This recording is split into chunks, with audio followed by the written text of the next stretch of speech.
అయ్యప్ప హరిహరుల సంగమంతో జన్మించినవాడు. ఈ తత్వాన్ని నేతి కొబ్బరికాయ తెలియజేస్తుంది. కొబ్బరికాయకు 3 కళ్ళుంటాయి కనుక అది శివుని అంశగా భావించబడుతుంది. మహాలక్ష్మి శ్రీపతి హృదయంలో నివసిస్తుంది. ఆ విధంగా గోవు అంశ అయిన లక్ష్మీదేవిని తన హృదయంలో నిలుపుకున్న మహావిష్ణువుని అయ్యప్ప తల్లి అయిన మోహిని అవతారానికి ఆవు నెయ్యి ప్రతినిధి అవుతుంది. కనుక కొబ్బరికాయ, అందులో నింపబడిన నెయ్యి శివునికి విష్ణువుకి ప్రతిరూపాలు.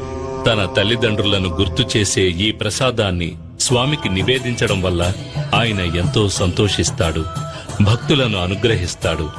ఇరుముడిలోని వెనుక భాగంలో పసుపు, బియ్యం, పప్పు, బెల్లం వంటి పదార్థాలు ఉంటాయి. అడవి మార్గంలో నడిచి వెళ్లే భక్తులు ఈ పదార్థాలతో దారిలో వంట చేసుకుని తిని ఆకలి తీరిన తర్వాత ప్రయాణాన్ని కొనసాగించడానికి ఇరుముడిలో బియ్యం, పప్పు వంటి పదార్థాలు తీసుకువెళ్లాలి.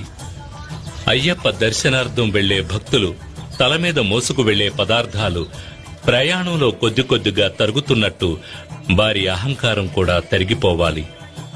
వారిలోని అహంకారం, పొగరు, కోపం, ద్వేషం, అసూయ వంటి దుర్గుణాలు అన్నీ వారిని వదిలి వెళ్లిపోవాలి.